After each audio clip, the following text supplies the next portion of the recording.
Inilah HSBP atau SMK Tinggi Batu Pahat. Tempat bukan sahaja lahirnya pelajar cemerlang, tapi wira-wira padang rugby juga. Aura!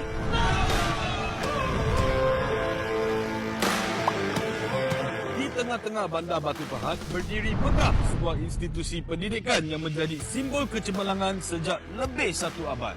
Hari ini saya berada di salah sebuah sekolah yang tertua di Johor. Sekolah ini ditubuhkan pada tahun 1919 dan menyimpan sejarah panjang dan kisah luar biasa termasuk dalam dunia sukan rugby. Dengan bangunan fasad kolonial yang masih utuh, SMK Tinggi Batu Pahat atau HSBP bukan sekadar tempat menimba ilmu, tapi tempat untuk mencorak jati diri. Salah satu identiti yang membentuk jati diri adalah sukan rugby. Di sini, rugby bukan hanya sukan. Ia satu disiplin, satu budaya dan satu perjalanan membina karakter. Dalam disiplin kita nak bertanding, kita menggunakan elemen disiplin tu sebagai sukatan untuk berjaya dalam sukan rugby itu, juga dalam kehidupan, juga dalam akademik. Di antaranya contoh, kita kena berlatih untuk persediaan pertandingan, di mana kalau kita tidak berlatih, kita akan tertinggal ataupun kita tidak akan mencapai apa-apa kejayaan. Pasukan rugby SMK Tinggi Batu Pahat atau HSBP Rugby adalah pasukan yang paling konsisten dan digeruni bukan saja di peringkat daerah tapi peringkat negeri juga. Dalam tempoh beberapa tahun kebelakangan ini, HSBP Rugby telah menjuarai kejohanan MSSD bawah 18 dan bawah 15 pada tahun 2020, 2022, 2023 dan 2024. Mereka juga muncul johan MSSJ bawah 18 pada tahun 2022 dan naik johan pada tahun 2023 dan 2024. Solidariti kami dari segi penyokong, penonton, ibu bapa dan pentadbir sekolah, jurulatih dan pemain juga membantu dalam ekosistem rugby di high school ni. Alumni HSBP juga sangat aktif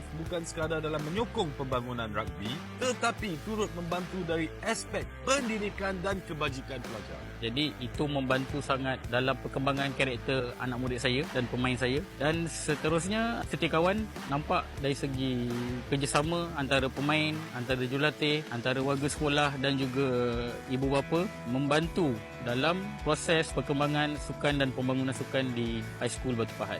Lebih membanggakan, sekolah ini juga merupakan pusat latihan daerah Batu Pahat di bawah Program Pembangunan Rugby Negara atau NRDP. HSBP Rugby turut menjadi platform pelajar untuk melangkah ke peringkat negeri dan kebangsaan serta membuka laluan ke Menara Gading. Progres dan kejayaan ini tidak datang dengan senang.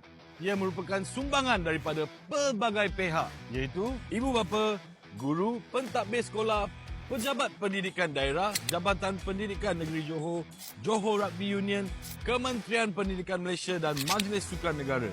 Harapan saya untuk pembangunan sukan di mana khususnya kepada ibu bapa, saya harap sentiasa menyokong jika anak anda terlibat dalam sukan, di mana dalam sukan ni membantu dalam pembangunan karakter dia dan juga membantu dalam perkembangan fizikal dan juga mental. Dari sejarah gemilang ke semangat generasi yang baru, HSBP Rugby terus melangkah gagah membina warisan sukan tanah air. Semoga pasukan ini terus menjadi kebanggaan Batu Pahat, Johor dan Malaysia. Kenal asal-usul, kuatkan jati diri dan... Don't follow me!